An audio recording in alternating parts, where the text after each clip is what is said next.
Okay, thank you so much. Thank you, first of all, for the organizers for this opportunity. I wish we all had the chance to be in Presov at the moment, but online is better than nothing, definitely. And so far, it seems to be working very well.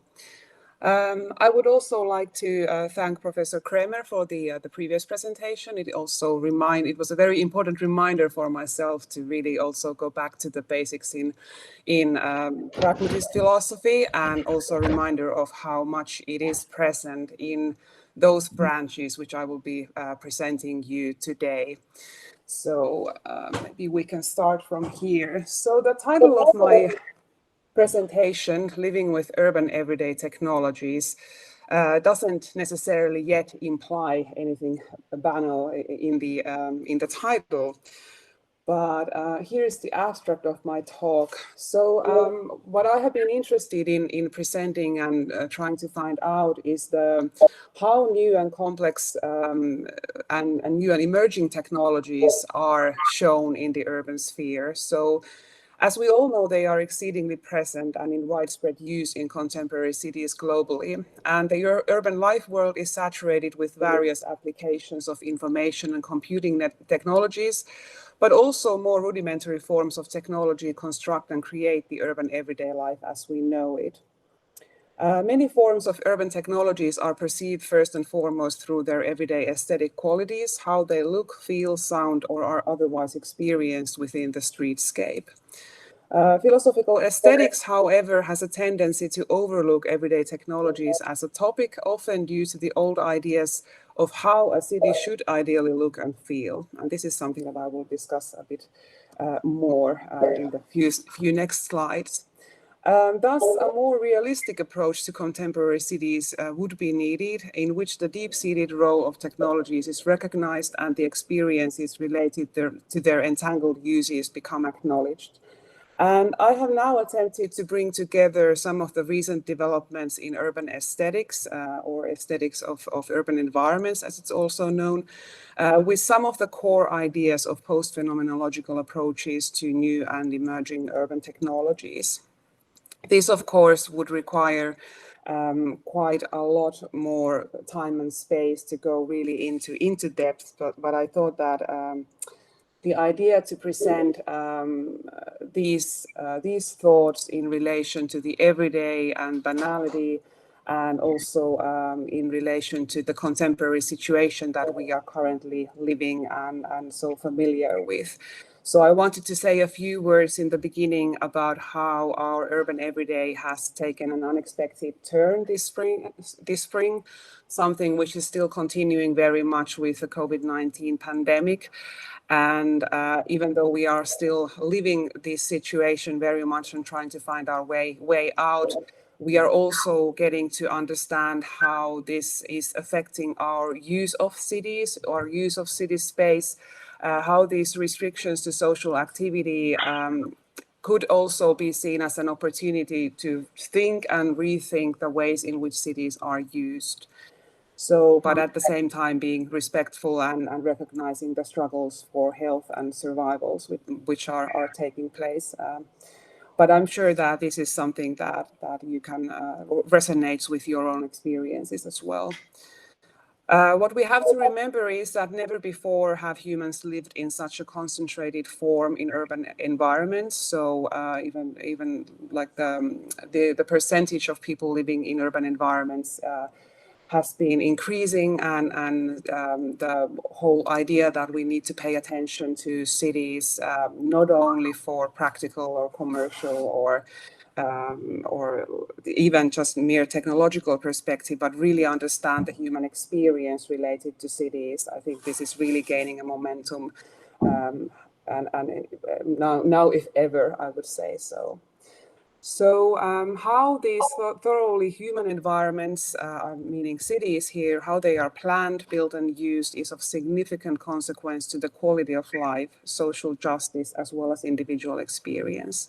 So as you can also already determine from this, I'm not only interested in the aesthetic dimension, but I would like to poke the idea that aesthetics is always linked to broader issues such as social justice or how we really conceptualize the quality of life more broadly. So a very brief introduction into urban aesthetics. I'd like to point out that the images that I'm using are something that I've been playing with while writing my the paper for today, and that I hope to be able to use also in the publication. And you might want to pay attention to how I have chosen them and what kind of examples. You might be familiar with this image or something similar. This is the fake palm tree, so it's not really a living palm, but something that has been built to house these 5G technologies, or these need to be installed in the urban environment. And in the Finnish context, I know that they have been implanted in lampposts, since it's dark here for a very large part of the year, so we need artificial light. But in some warmer climates or where there is more light, these kinds of artificial palm trees might be the answer. So this is certainly something very clear where you can see technology affecting how the city looks and what kind of features are planted quite literally inside it. But about urban aesthetics, I just recently edited a special volume in the Contemporary Aesthetics Journal with a focus on urban aesthetics. And if you are interested in going deeper into how it could be understood as a direction for contemporary aesthetics thinking, I recommend that you go and see the volume. It has excellent articles, and I have been trying to make this kind of short history of urban aesthetic thinking in the introduction part. But I'd like to remind that aesthetic thinking or aesthetics has always, of course, played an important part in one form or another in urban planning, in how cities have been planned and how they have been perceived and how they have been portrayed in literature, for example. So in one sense, there is nothing new, but as we probably all know as well, cities have not been in the center of aesthetic attention in philosophical or in academic aesthetics for such a long time. So this kind of interest, and I would say not focusing only on architectural aspects, I would say that this is relatively new. But there is a lot to study, and especially with the changing features now, this is like a direction that is growing, and I'd like to see growing even now.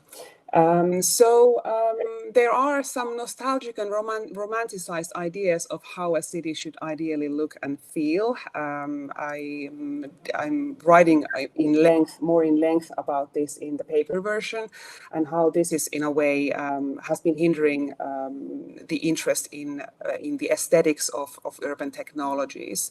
So in a way, technology has been dealt as something that we have to just get by with somehow. But in aesthetics, you sometimes, in a way, you sense that there is this kind of like antipathy towards technology, that it in the purest form, cities would consist of architecturally somehow intact pieces and so on. And technology is something that we just have to put there for functional purposes. And I'd like to maybe shake this thinking a little bit with this presentation. So I'm proposing an urban aesthetics in which a more realistic view of what a contemporary city is in focus. And I have been very inspired by these newer ideas in urbanism, concepts such as messy urbanism, which I'm giving here as an example from Chalana and Ho's book from 2016, which presents the different aesthetic ideals of East Asian cities, in which this kind of aesthetics of organization is something very different, and in fact the seeming messiness or like unorganized nature of cities could actually be understood as a very clever way of playing with the aesthetics. And so these types of concepts might be shaping the very Western oriented view of how cities should look like and what the scale and organization should be, for example. In my own work recently, I've been trying to conceptualize urban aesthetics through these different layers. So this is something that really resonates with what is taking place in environmental aesthetics at large, also in everyday aesthetics. So this division into the micro layer, which is the maybe goes closest to the soma-aesthetic understanding of how a city becomes experienced aesthetically. So something which really or like starts from our bodily embodied experience in the city and is very closely linked to our everyday life patterns and habits, and that which is the closest to us in a way as individuals. The macro layer instead is something that maybe links this version of urban aesthetic thinking to those like almost city branding purposes and how cities have been presented in history or in history of urban planning.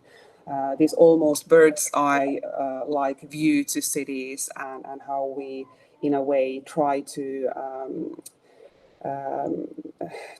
understand the city through its main monuments or main architectural styles or something which is fairly visible and understandable for everyone.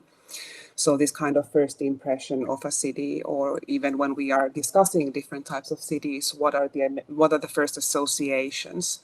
So I think these are clear to differentiate in a way. But I've been also playing with the idea of understanding this sort of third layer, which would deal with urban complexity. So how these two layers in a way are interconnected, and how this deeper sense and feeling of how the city as an immense organism works, how that is seeping into our everyday experience. And I'm suggesting that we could use the word complexity to somehow understand it. This goes to the idea, one version of the sublime also, in a way that there is always something that we kind of cannot grasp or understand in the functioning of the city, but we can get glimpses in our everyday interactions, and this is something that happens and operates on the aesthetic level of experience. But to the main question of the day, what is the role of new and emerging urban technologies? And also, this is an interesting question. Do we really have to try to understand urban technologies at large? Like we could go all the way back to cities. Cities are basically built with and through different types of technologies and have always been. So to what extent do we have to discuss urban technologies? I'm focusing on the new and emerging technologies, something which is fairly new in our use, or something which we might be able to perceive in a slightly different way because we also have experience of the previous eras when these technologies might not have been existing. But we have to recognize that technologies, there is also this type of incremental element in their use, that they are built based on previously existing technologies. So it's not always clear to differentiate between what is new and emerging and what has been there for ages. But it seems clear if you follow any discussion on smart city development or the development of technologies or philosophy of technology, ethics of technology discussions, that we seem to be witnessing quite a large increase in the amount of technologies which are used in cities. And this is something not only for specialists anymore, but really for the everyday citizens.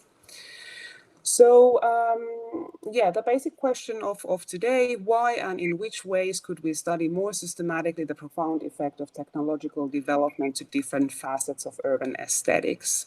So I'm trying to, even though I'm interested in the ethical aspects of technologies, I'm really trying to pinpoint what is the aesthetic facet that we should be in a way studying here, and which might be getting too little attention at the moment. So here briefly, I mentioned in the abstract that I will be combining urban aesthetics and post-phenomenology, but then I realized actually when reading the wonderful comments from my commentator that I didn't open maybe the post-phenomenological approach enough in the paper, and I will correct that for the version that will be then hopefully published after this colloquium. But here briefly about the post-phenomenological approach and how it could complement the current version of urban aesthetics that I'm trying to build and promote here. So these post-phenomenological strands with an interest on technology or ethics of technology stem from Don Idey's work. Peter Paul Verbeek and Robert Rosenberger have been, well, my main inspiration here, but there are, of course, others beyond this group. But stem from phenomenology, but it actually, you can easily see, and as I was reminded by Professor Kremer's presentation, that the pragmatist influence is very strong here. So this is seen, for example, in the fact that the focus with these post-phenomenologists is on individual technologies, not technology with a big T, so not trying to understand the essence of technology as such, but really focusing on particular cases of technology. And I would say that this is a reason why this is very suitable for studying contemporary new and emerging technologies, and especially something that is taking place in the urban sphere, because those are quite, can be quite focused on attaining certain ends. So they have certain goals, and then there are some technologies which are more general and in a way enabling what we like broader uses. So you can maybe group some technologies, but you can easily see that they have very individualized ends, and even more so in the future as it keeps developing. One of the basic ideas in a way is that technology is not inherently bad or good. And this is something that goes against the general suspicion towards technology, which is very much present in the Western philosophical tradition. This is what the post-phenomenologists state in a way. So we have to be quite open-minded, but not also towards the smart city end, that everything is just positive and technology will save us all, and we can solve environmental crises, for example, only with the help of technology. And trust me, this is a very, very common way of seeing technology. I've been working with sustainability theorists and people in the practical fields, and there seems to be very much this type of techno-optimism. So I should definitely add that it's not inherently bad nor good. So, but we have to remind also that technology is not neutral either, but instead different types of values are already designed into it in the design phases. And this is an idea that Peter Paul Verbeek, for example, has been really advancing in his work. And then Robert Rosenberger has been applying these ideas into the sphere of the city, discussing phenomena such as hostile design, when seemingly innocent-looking design choices are made in the urban sphere, so that some certain groups of people, the homeless in the US, for example, are prevented to use the city space. So this is an extension in a way of the notion of technology, but definitely linked to it. I'm not going very deep into the post-phenomenological theory of mediation. I highly suggest that if you have an interest in this area of study, you go and find out, maybe following some of my sources. There is this kind of detailed analysis of the technological mediation relations done in this field, and it goes really towards practical understanding of how technologies are being designed, and also done in collaboration with designers and engineers and the actual end users of some contemporary and new technologies.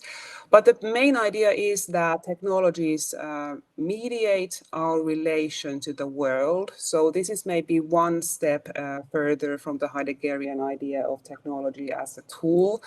So it's more than a tool that we use, that it's something that in a way is placed or places in between us and the world. And as the contemporary and like the future of technology seems to be, they go even beyond mediation. They go inside our bodies. They go into very deeply into those processes in which we exist in the world.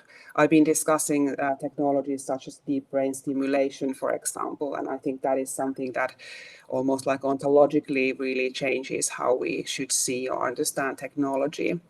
But maybe for the purposes of this presentation, we can pay attention to the fact that this approach is not focusing on technological objects as such.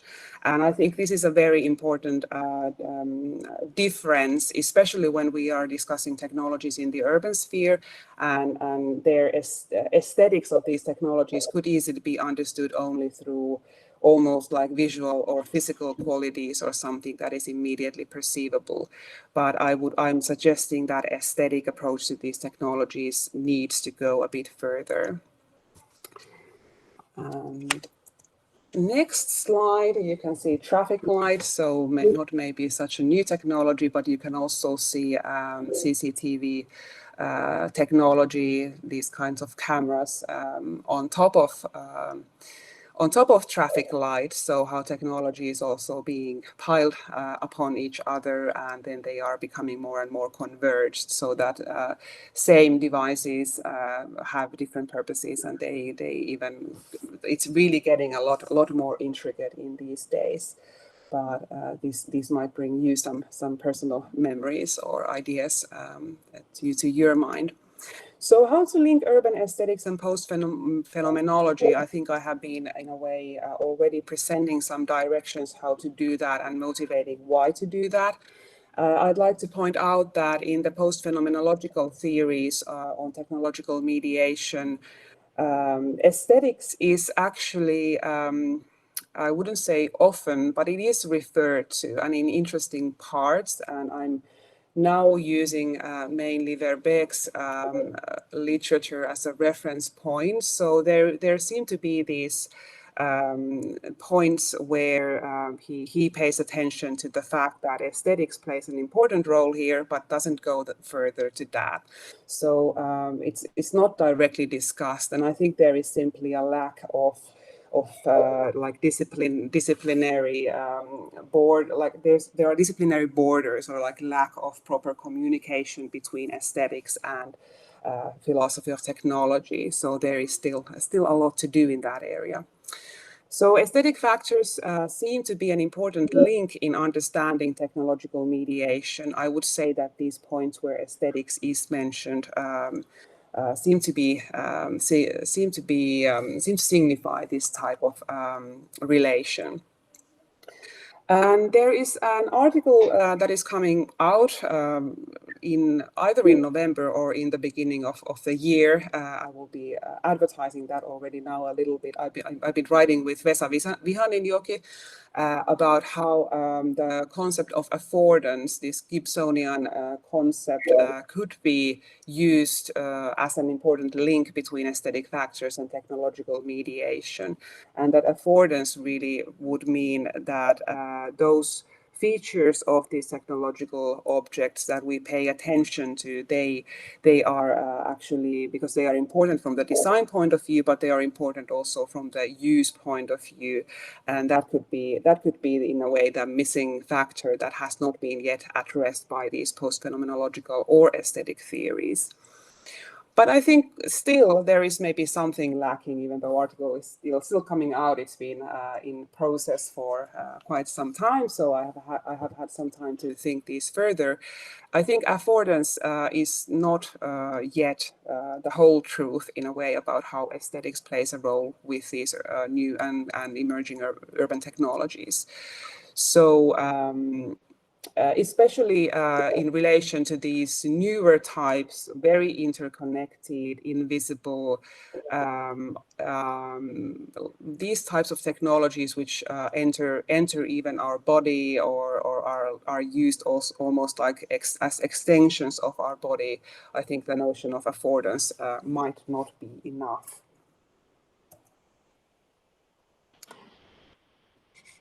So in this paper that I'm presenting here today, I've been playing with the idea of typing, starting seemingly innocently and trying to like build this typology of 3 types of urban technologies. So there is really no order in these necessarily, or we can discuss if you see that there is some kind of hierarchy. There are, of course, these more rudimentary forms of technology which have always been present in cities, but I wouldn't say that those go to specifically any one category only, but they can instead be present in especially in the first one or the second one at the very least. So this first category would be technologies with clearly perceivable qualities. So something which has enhanced object quality. I'm presenting traffic lights as an example of this. So they are clear objects. We all know them. We all know their purpose. They are already quite well established, many of them.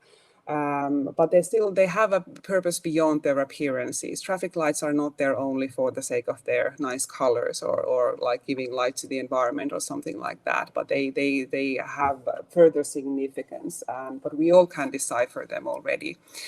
And it's something that we can use traffic lights and follow and obey the rules made visible by them without really knowing how they are being organized or how they actually function and how traffic is controlled on a broader scale.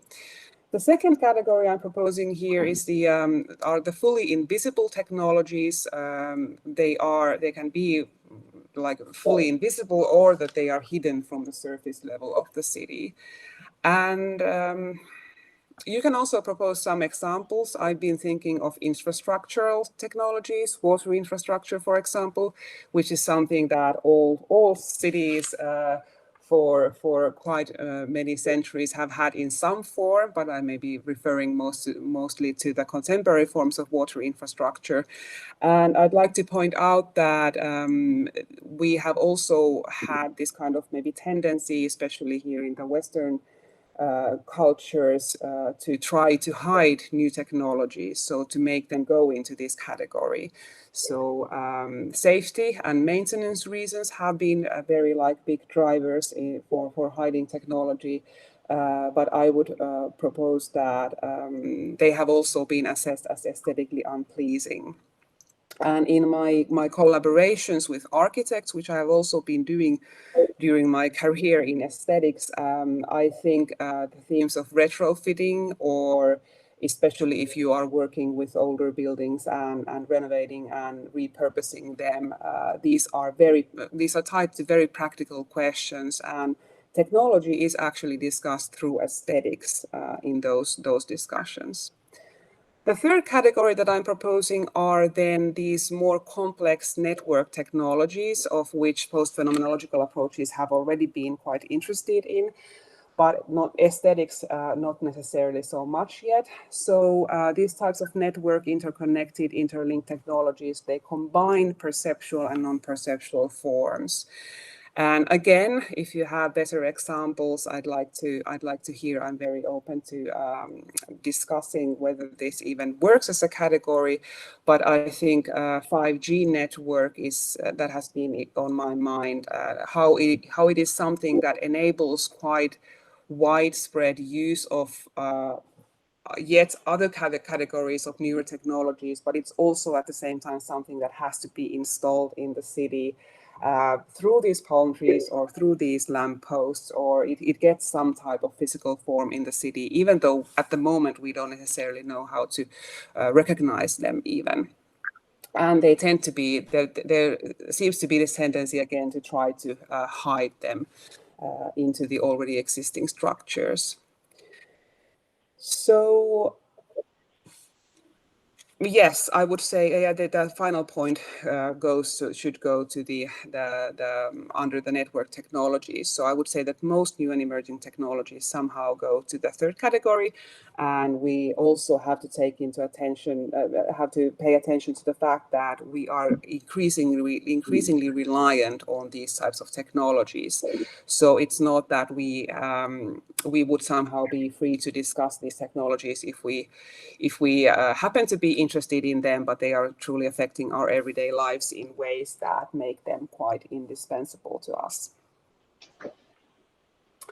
So now I'm bringing the concept of the banal into the discussion, and I realized again after the Professor Kremer's presentation, and especially the discussion following that, I'm not giving a very clear definition of what I mean by banality in the sense of technological mediation. You might be all aware of the Heideggerian idea of how technology breaks down and how that is according to Heidegger seen as significant for our relationship with these technologies or tools. But I'm maybe thinking this more from very like aesthetic or embodied perspective, or I think there is a definite link when we discuss contemporary technologies and not just the use of the hammer, for example, even though there might be some links. But I think we all recognize these sorts of cases of awkward encounters with fully or partially hidden urban everyday technologies. So when there is, for example, in the planning of new buildings, there is quite a lot of attention paid to the fact that you would be able to move fluidly across the building or from one space to another, and we use electronic doors, for example, that have detect your movement before you are even close to the door, and these types of situations. So this kind of choreography is in a way being built to our everyday urban environment through technology, with technological means. But as we all know, it's not working always as smoothly. So this is not necessarily that it would be such a big breakage of the tools or technologies, but it's more like these small moments of friction which technology causes to the everyday, and makes maybe us in the Heideggerian way more aware of our reliance on these technologies. But it can also be something that takes place on a more towards affecting the aesthetic experience. So is the fundamental unreliability a defining part of human-technology relations? I think this is a very long discussion already. But I'm suggesting that these malfunctions and discrepancies in the use of technology, they are paid attention to already in the design phase, but quite interestingly, design activity as such tends to focus very much on the idealized vision of smooth user experience, and to some extent seems to be still a bit ignorant in a way how you cannot design away these malfunctions, and it's something that is always there when we use technologies, and even with very rudimentary forms of technologies, they would be present. So it might be not just a category of or something that is linked to our experience of technology or technologically mediated environments. So experientially, I'm interested in what kind of effect this has on us. To some extent, we have to become habituated to ruptures with a range from the merely inconvenient to substantially banal. So what kind of definition I'm trying to maybe carve here, I made some marks, but this is partly like improvising, but I would say that it's not so much that the banal would be about the one definition of flatness, but instead it's something that like to be understood through that kind of breakage. So it's not that the thing itself would be like of low value, but it's more like the sudden pace or like the sudden act of something something disrupting our experience, something like that. We can discuss this later. But some practical implications. I've been interested in urban mobility, which I was very happy to hear also mentioned in Professor Kremer's presentation. So to what extent aesthetics is part of urban mobility, and which is diversifying maybe at the moment, we could say. So the different modes and means of transportation are blooming, and as you can see from the image on the left, it might be something to be seen as a good thing, or also something that can disrupt some of the daily rhythms, at least for other users of the city, and so on. So it's not, again, only smooth development, but a lot of controversy. But I'd like to point out that the choice of mode of transportation is an important aesthetic choice. And in the literature on urban mobility or on urban transportation, it's very much focused on efficiency and how we make and calculate these choices on mode of transportation based on almost like these cost-benefit analysis on an individual daily basis. But even though this would be the case, it plays out to be also always an aesthetic choice. So how do we experience the city? It depends very much on how we move about it and what kind of affordances open up to us with the chosen mode of transportation. And what is missing from here is that this is, of course, one important link to social justice aspect, that all modes are not equally available for everyone. So I think this is something that in urban planning would really have to be taken into account a little bit better. So what it means to move in the city and how smooth this experience can be. The perception of a city is strongly affected by the embodied nature of movement besides the cognitive factors. And here I'm referring to Thea Lobos' article on kinesthetics of the city, where she draws from cognitive science, or then the soma-aesthetic point of view, which was also presented in the previous paper on how Richard Schusterman is building this soma-aesthetic framework for understanding the embodied experience of the city. We could go more deeply into this, but I have some articles which I've published from this area, so if you are interested in urban mobility. But to another practical implication, which I'm currently quite interested in, are the surveillance technologies, because they have not necessarily been addressed even as clearly as aesthetic objects or choices as urban mobility. So it would be very interesting to try to study what kind of effect they have on how the city is experienced and what is expected of the interactions taking place in the urban environment. And especially with these surveillance technologies, the idea that they need to be hidden and made invisible is, of course, very strong due to their surveillance nature, unless they also play a role of making people almost painfully aware that they are surveilled. So I think this is, again, like another type of example from the urban mobility. Let me know if I'm going over time. I think I have still a few slides, but I lost my sense of time after the break. But there are some recognized risks, of course, and I already discussed the theme of alienation, and that was also discussed with the last presentation, maybe from a slightly different perspective. But in relation to technology, the fear of losing connection in experience is still maybe relevant, and it's definitely present in the way how we use technologies, how we are opposed to using them in the city, and whether we as societies move towards even more immersed uses of technologies. I think this definitely still has to be discussed, even though we wouldn't agree with the fact that the technology necessarily always alienates from some sort of more fundamental human experience.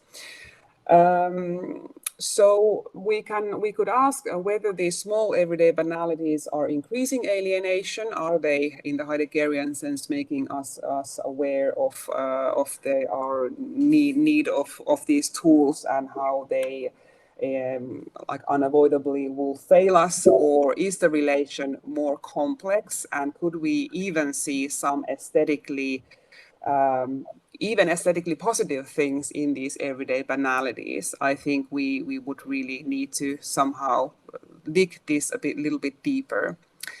But one idea seems to be quite clear, that the city and everyday life is already experienced through some sort of filter of technology. So if technology is something, according to the post-phenomenological approach, that places itself in between us and the world, it's necessarily affecting very often in somehow expected ways, but there are also unexpected consequences in the use of technology. And post-phenomenology is usually quite apt in pointing these out with particular technologies.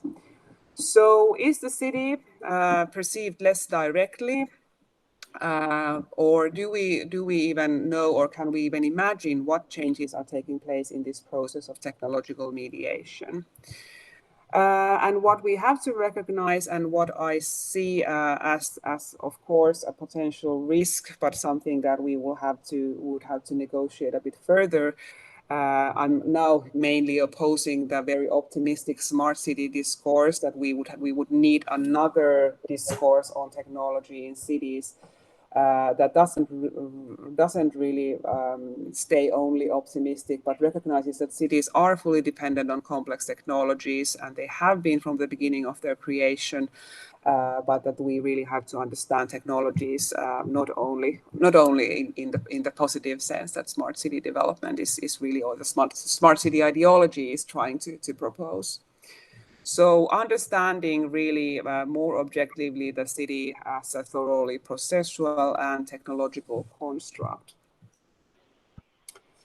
So now more firmly back to the realm of the aesthetic, whether there is aesthetic potential in a positive sense in new urban technologies, I would definitely say yes, and I think it's still also under-recognized.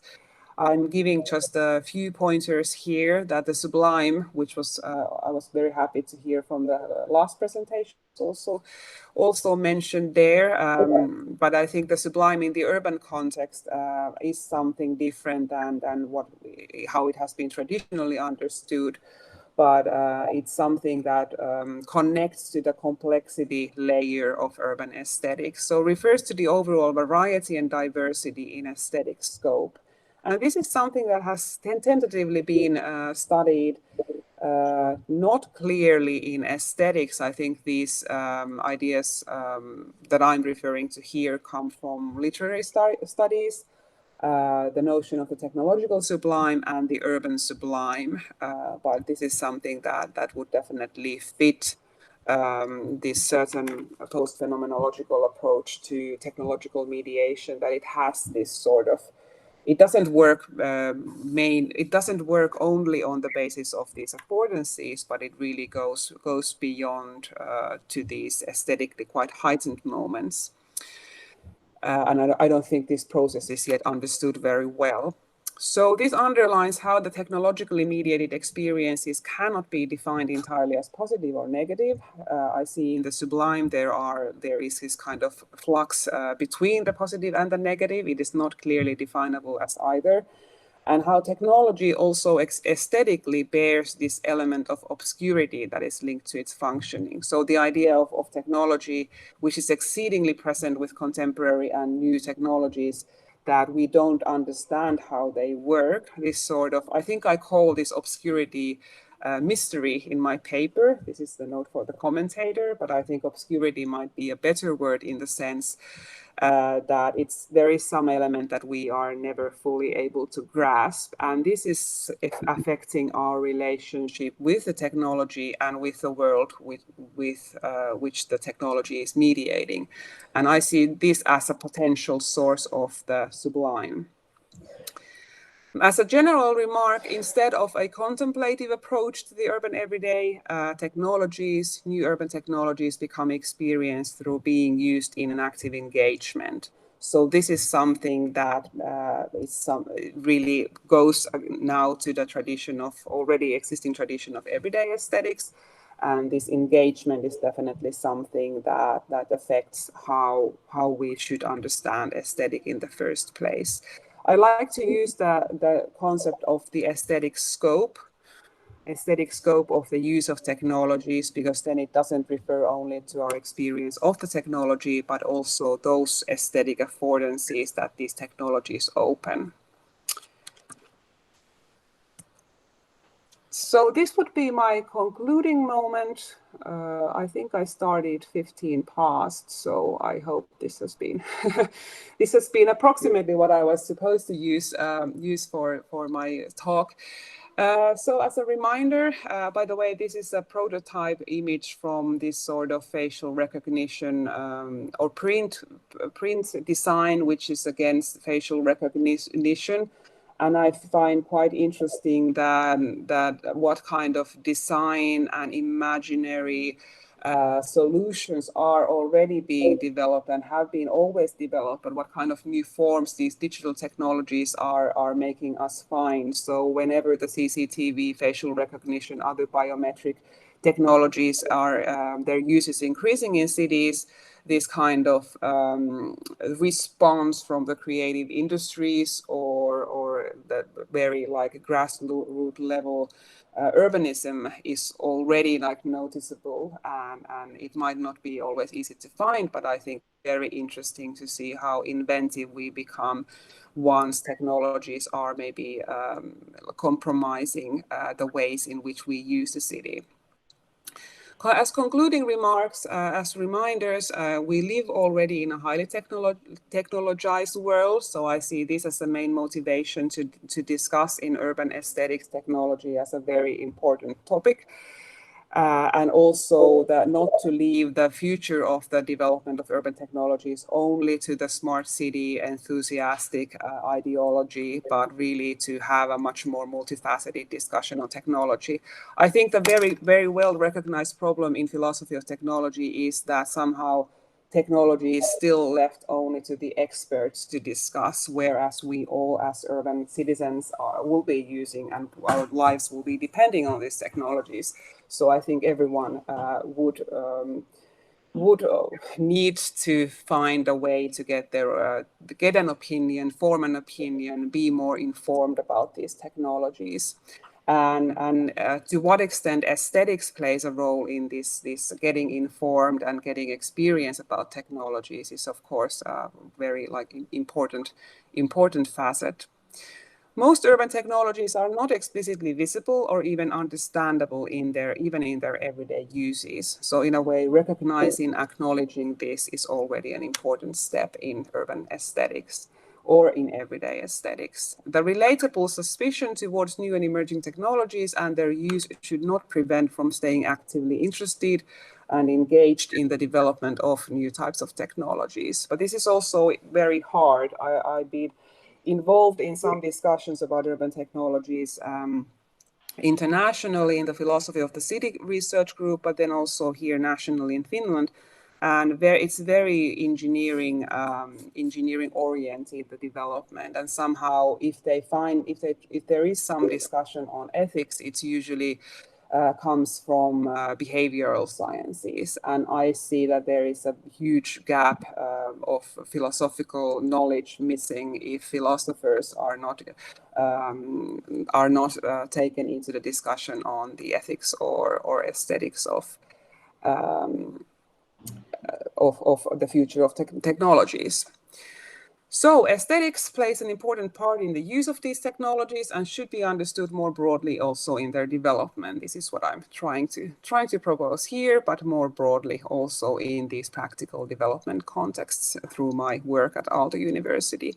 So better recognition of how new technologies are affecting the distribution of attention or aesthetic qualities of everyday environments. And this could be one very good starting point, as these kind of visibility, invisibility discussion is fairly easy to understand, and then attention or these very, very like rudimentary aesthetic qualities are very easy to bring into the discussion, these multidisciplinary discussions about the futures of technology.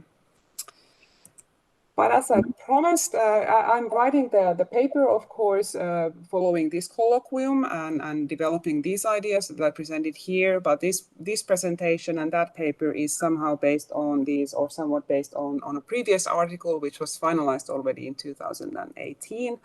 So I've had some time to redevelop things further, but it's coming out only now in this collection, Technology and the City Towards the Philosophy of Urban Technologies, which, according to the editors, is one of the very early, earliest books on philosophy of urban technologies, even though philosophy of technology is, of course, already quite established.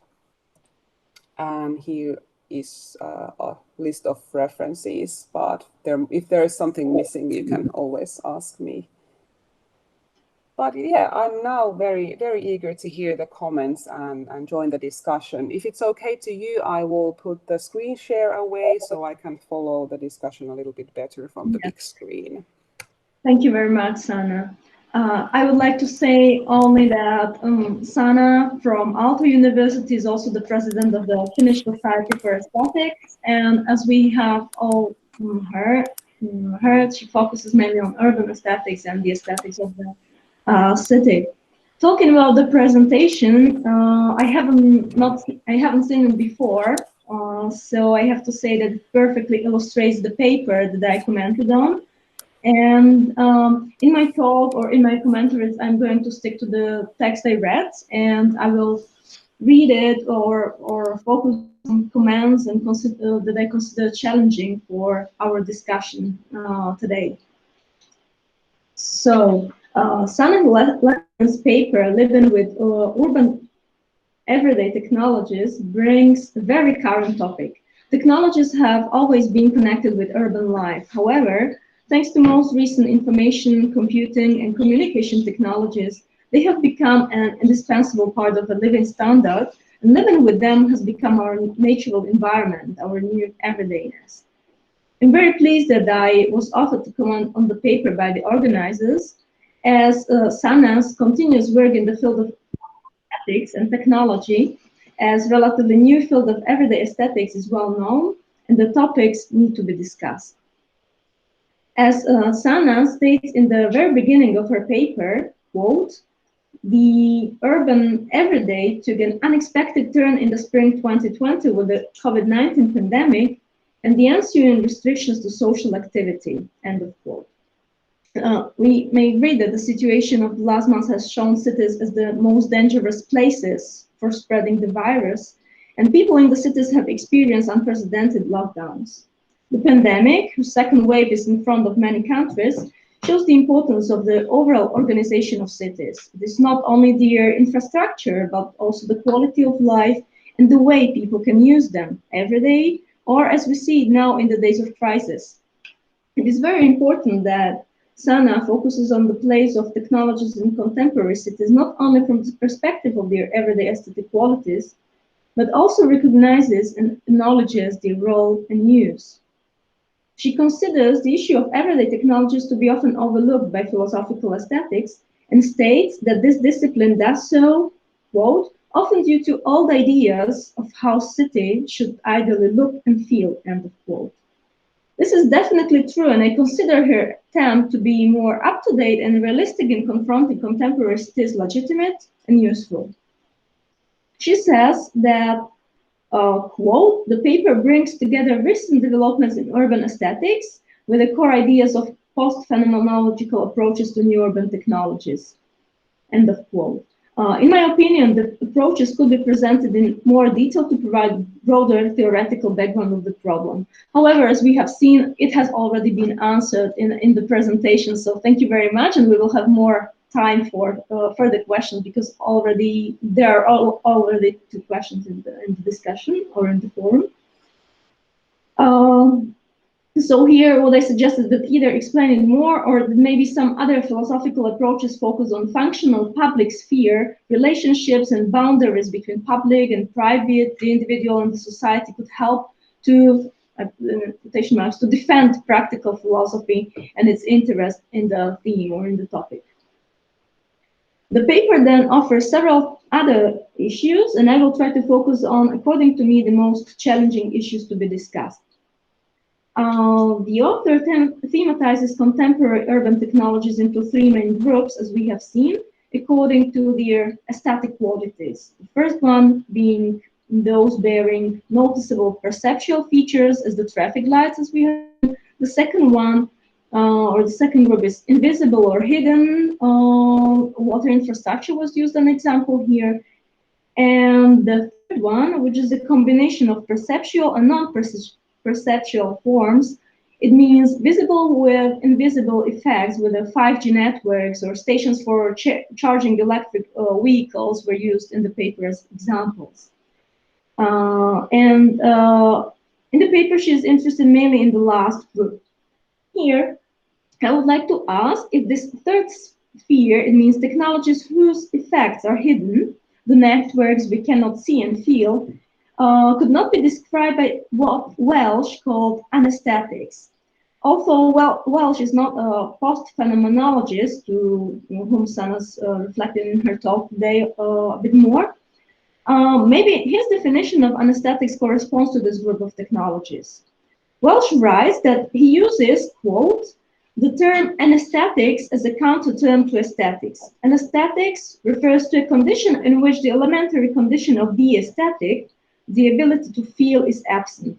While aesthetics intensifies sensation, anesthetics thematizes insensitivity, the sense of loss, interruption, or the impossibility of sensibility at all levels, from physical numbness to spiritual blindness. In short, anesthetics has to do with the opposite side of aesthetics. End of quote.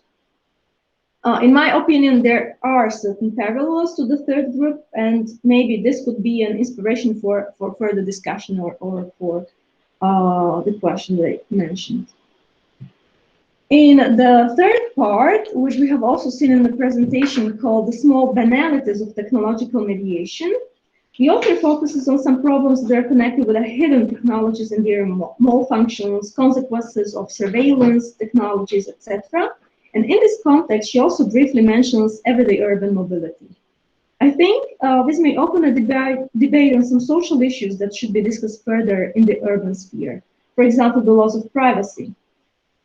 Sanna aptly illustrates the aesthetic backlash against facial recognition, which we have seen in the pictures, in the form of anti-surveillance clothing that is, in my opinion, only supporting the idea how necessary it is to study the urban phenomena complexly. The part called the aesthetic potential of new urban technologies emphasizes the role of individuals and active engagement in development of urban environments. When the city, quote, itself is a thoroughly processual and technological construct. Referring to Denton, Lehtinen tries to approach emergent technologies through the notion of the urban sublime and further referring to the notion of the technological sublime. In my comment, I wrote that I would appreciate, again, to describe them a bit more or to use some examples to understand that a bit better. But I appreciate that it also was partially included in the presentation. And then I also asked how these two terms cooperate with the active engagement the author referred to in the next part of the speech or of the paper. In the conclusion, the author says that she has, quote, aimed at showing that the aesthetic approach to these technologies does not only consist only of the most obvious aesthetic consequences, but needs to take a deeper look into how the use of these technologies is changing the aesthetic scope of the urban everyday. End of quote. And the question I would like to raise here is how the technologies that are hidden are connected with everyday aesthetics, with the everydayness or actual experience. Because although we do not see the technologies, we have some information about their existence, about their function, about their use. But does this fact, this knowledge, influence our view or attitude towards the city? Does the fact that we know and think about the technologies change the way how we look at the city or the way how we think about it? If we speak of the deep-seated role of technologies in the cities, the examples that were used from infrastructure to navigation or virtual reality apps, when cities today are fully dependent on technologies, does it change the aesthetic optics of perceiving the city? So maybe this could be an interesting question for discussion. To end my commentaries, I will just conclude that we cannot avoid technological development and the use of technologies in the cities. I agree with Sanna that a better understanding of technologies is important for philosophical as well as applied aesthetics. It is not an issue that could be studied separately. Aesthetics, together with ethics, sociology, social and political philosophy, have to discuss the issues to understand the phenomenality better. I think studying technologies in connection with questions of human privacy, social justice, availability, or human being, as Sana does, is very important. And I appreciate that the paper presents a way to introduce the complexity of the problem that has to be further discussed on several levels. And I really am looking forward to today's discussion very much. And I'll see there is also one more question. So thank you very much. Thank you, Sana. Thank you all active in the discussion for now. We'll wait for some more questions. Okay, so Sana, now the floor is yours. Yeah, thank you. Thank you very much. Thank you for the close reading of my paper, and sorry for the slight inconsistencies in the draft paper. I will correct those also after and based on the discussion today. Where would I start? Just a moment, looking at my notes about the anesthetic, maybe, because that was also something that came up in the previous discussion and the previous paper. I'm thinking that there might be there might be a slight difference in the way in which I use the word aesthetic, and not and which might be like making it's a bit difficult to follow this division into the anesthetic or aesthetic more closely. And I think because for me, aesthetics is not, or aesthetic is not so much a qualitative term, but in a way it reflects to our like more going to the original description. It goes to the way of experience or the mode of experience, or the emphasis is on that side, even though we if we can have that type of experience without somehow attaching qualitative terms to it, or like qualitative side to it. It's a question in itself. But I think I find the idea of and Welsh has been strongly like affecting how I think on aesthetics. So I probably should be able to articulate this a little bit better. But I would say that if anesthetic is somehow anesthetic. Sorry, now I lost my. Like if anesthetics is referring to a condition in which the elementary condition of the aesthetic, the ability to feel, is absent. So it seems to me that it is somehow also like a qualitative term. And whereas I would always see that an aesthetic is something that takes place on a more like a sliding scale, that aesthetic is somehow always present.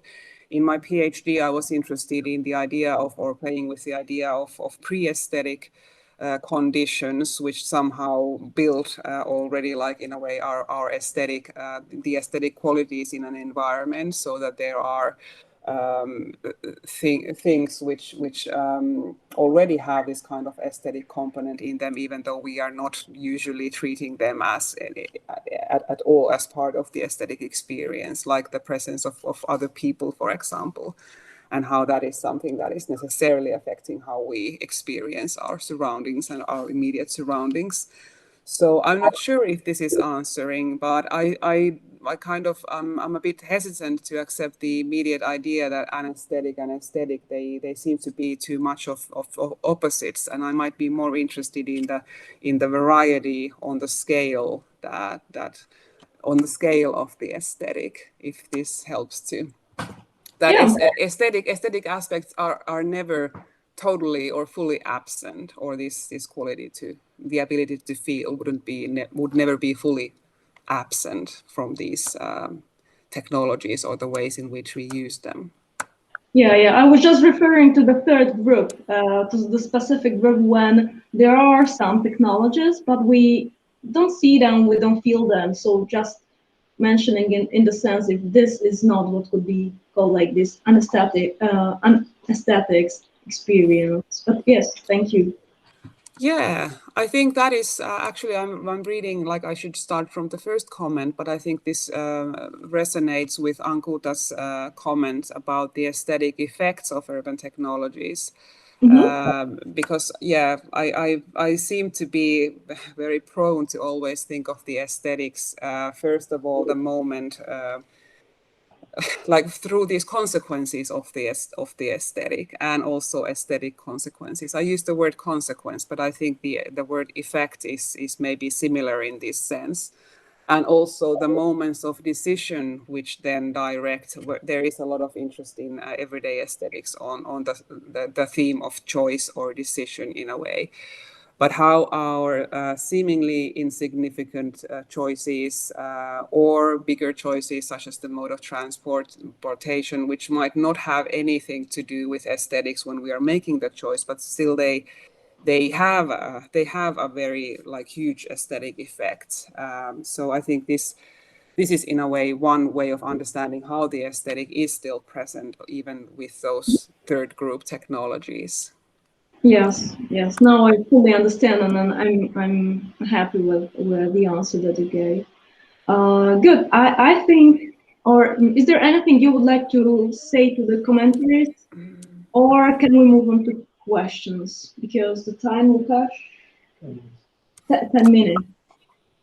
I Yeah. guess I can go to the questions, because there was thank you for Svante for the Berlin palm trees. I think this is I have an interest in these trees which are not trees, and what Yeah, how they are used. It's such a like idea of a pastiche or something that it those who really cannot, is.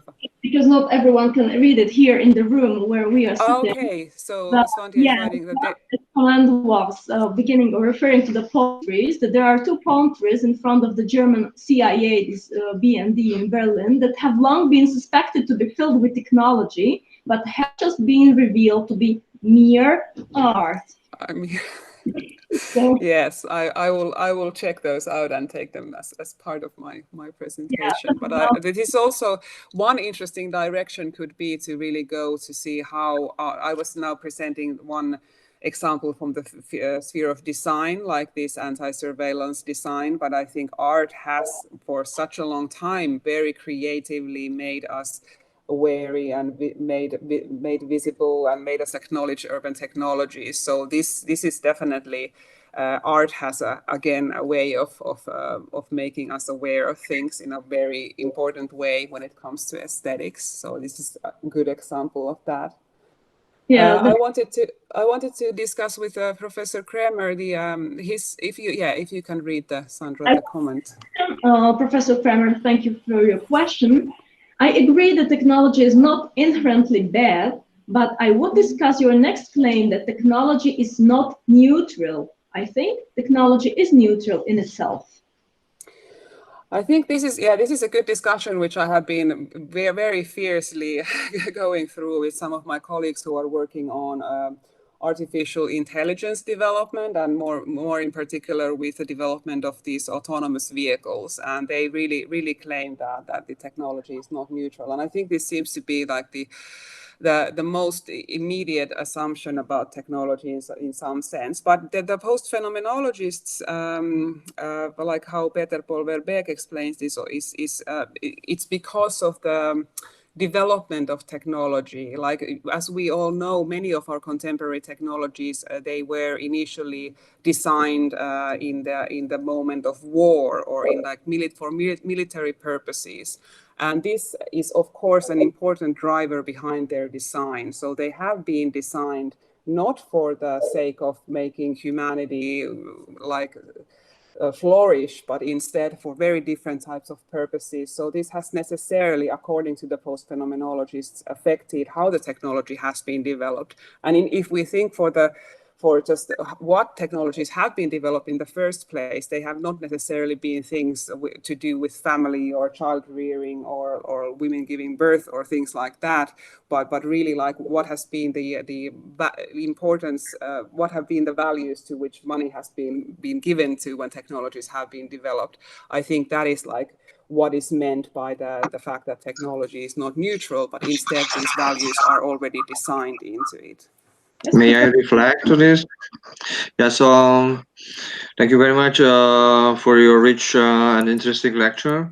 But I would like to discuss this answer because um, I think the technologies are neutral as natural laws in themselves, because everything depends on the context, in which context of the human activities you use it. So if you just take, I just mentioned two examples, and of course, if we are speaking about urban technologies, these are usually made with good, morally good purposes. But if you take, for example, the chain reaction. So the chain reaction is neutral. It's a natural process, but you can build an atomic bomb and a nuclear bomb, and you can create a nuclear power station as well on the basis of the chain reaction. So the chain reaction as a natural process in itself is neutral in itself. I think the same thing is true in connection with, for example, let's say, let's speak about CRISPR-Cas9 technology from genetic engineering. You can use it for good, morally good purposes, and you can use it for morally bad purposes. It depends. So you can create such kind of, you can change the human genome in a bad way, in a good way as well, if you look at it from moral point of view. And if I take, for example, one of the water structure you mentioned in your presentation, the water structure usually is used in a good context, in morally good context, because it supplies the people with water. But some criminals can use it to poison the people of the sea. Okay, so everything depends on the context. What kind of moral purposes are in that context where we actually use the technology? So the technology itself is neutral. Everything depends on the context, on the human, on the moral context of the human activity we use it. So if we put it in a morally bad context, the technology will be bad. If we put it in a morally good context, the technology will be good. So everything depends on the context. That's why I'm saying that, of course, if we create and use urban technology after democratic discussions, democratic decisions, we can have morally good context. But as I mentioned, criminals also can use, and for example, the terrorists use the recent technologies when they organize their terrorist attacks. I think, for example, the 5G will be used by terrorists as well, not only for peaceful people, for morally good purposes. So if you look at the Charlie Hebdo attack, for example, in Paris, they also organized their terrorist attacks with their cell phones, with a new technology. So everything, the cell phone itself, as a kind of technological result, is neutral. Everything depends what kind of purposes do you use it for. Thank you very much. Thank you. If I may briefly comment, thank you for the comment. This is something that as I said, it seems to be like the general assumption of technology, and is especially like a lot present in the engineering fields and in the design of technology. But I would like to really like I disagree with this, because I think it's based on a very, in a way, teleological idea of technology. The components themselves might be based on physical processes, and they might be neutral, but how they are assembled and how they are used and for what type of purposes these technologies have been designed, what kind of motives have been driving the technological development, necessarily has an effect in them. And that we are, in a way, that is also some slight manipulation of the mind, that we are taking technology as granted instead of really thinking or rethinking how it could be planned and what are the needs for which technologies are created. And I think this is something that sustainability science is, for example, trying to turn around. So this kind of multidisciplinary, really crossing the fields, that we would really have to rethink how technologies are being developed towards what types of ends. So is it still the military technologies that are driving the development, or do we really think of the sustainability transitions as a starting point? So I think this kind of critical attitude towards technologies is not enough present yet. We just take the smart city development, for example. We take it for granted that, okay, this is the technology just goes to some direction, and instead we would need to discuss the values which are driving this development. Yeah, the smart city But I is, think we are discussing on a bit different levels, because I understand that the physical processes and the mechanisms might be neutral, but how they are composed, and especially when we are discussing these very complex interlinked technologies, they have aims that are designed into them. That Yeah, is it depends the on the idea. point of yeah, view of some designers have already purposes, and of course they have good purposes, morally good purposes, and that's why you are right. In this sense, they are embedded in morally good context, of course. Thank you very much. Now we have to quit our discussion slowly, but there is one more question from Svante. So we're just going back to the CIA countries. I think it is worth the question whether they are intentionally play with technology suspicion, whether we here got an instrumentalization and hence downgrading of art, or whether they integrate as well the sublime, intending to intimate us by not only technology, but by the obscurity of art or technology.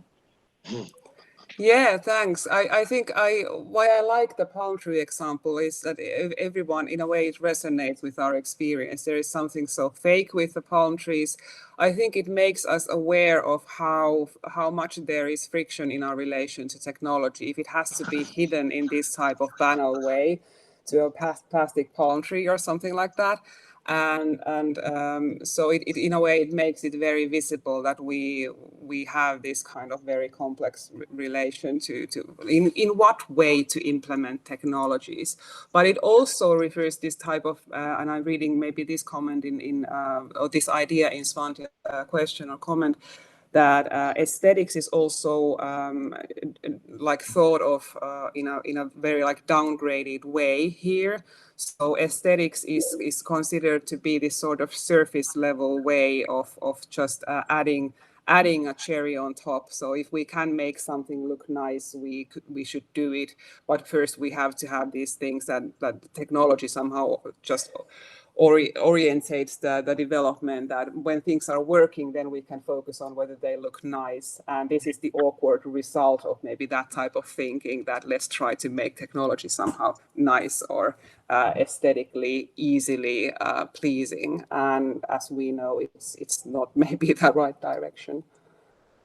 Yes, thank you very much. There was also this Ankuta's question, but as far as I remember, it was already or partially answered. Yeah, I think I'd like to say about that. I think we should and we could go easily deeper into the whole theme of aesthetic effects and consequence. But I think the Ankuta maybe understood very, very well that part that I was trying to put through here. Thank you.